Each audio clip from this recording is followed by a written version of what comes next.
We've told you about the dominant figure of this memorial, about Nelson Mandela. Today I spent a lot of it amongst the people from all walks of life who filled the stadium in torrential rain. I joined some of them on the very first bus of the day from the city centre. 5 a.m. on the shuttle bus to the World Cup Stadium. South Africa in full song. I am here today celebrating the freedom of our nation. And he's with you on your iPhone? Oh, on my phone, yes, of course. We're really here to celebrate his life. Will it last? I sincerely hope so. I sincerely hope our current leaders take note and make some radical changes. Out of the bus, speeding down the slipway toward the memorial destination. Outside, the sky cried, but the crowd still sang joyously, celebrating Mandela's life and gift of reconciliation. 4 hours to go, and they were already circumnavigating the stadium in song. On his own, aside from the crowd, a man who'd been imprisoned with Mandela. When I arrived in Robben Island, I moved into Section B, and he was in Section A. And across the wall, we pronounced ourselves that, we had arrived. And he was very delighted.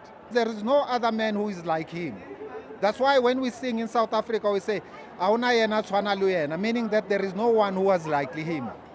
Sing that for me. Nelson Mandela, Nelson Mandela, hauna ya tshwana le yena. Another view of Mandela from this tribal healer. Mandela, he's actually, he doesn't have a color. You can never say Mandela was a black man because actually he was a father of everyone. That's the way he was. We better make way for these guys. Thank you. What world leader ever had such a memorial service? South Africa's spontaneous dance and auto-musicality on fullest display. I'm 12 years old. And why are you here? I'm here to wish that Madiba to go well.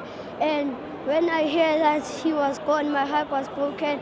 But now I'm still happy. But inside my heart is still sore. How old are you? I'm 5. And why are you here? To celebrate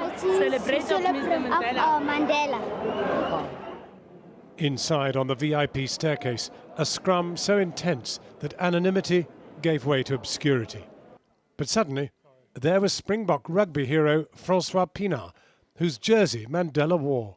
It's very mixed, very emotional and very thankful. Coming down the staircase, here was Mandela's widow, Graça Machel, most literally trapped in a diplomatic impasse.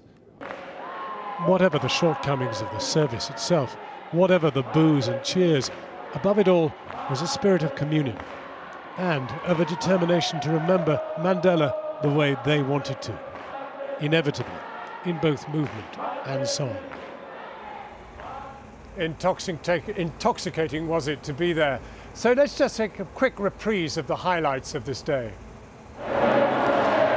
Thousands braved torrential rain to witness the greatest memorial in recent memory. The guest list was a roll call of global power, past and present, creating extraordinary moments as long-held rivalries were put aside. Mandela's ex-wife Winnie embraced his widow, Graça Machel. President Obama shook hands with Cuba's Raul Castro and later joined a selfie with David Cameron and Denmark's Prime Minister.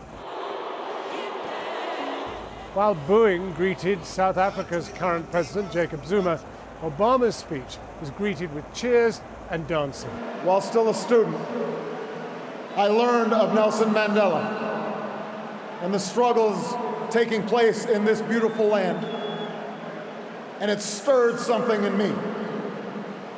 It woke me up to my responsibilities, to others and to myself, and it set me on an improbable journey that finds me here today. And while I will always fall short of Madiba's example, he makes me want to be a better man.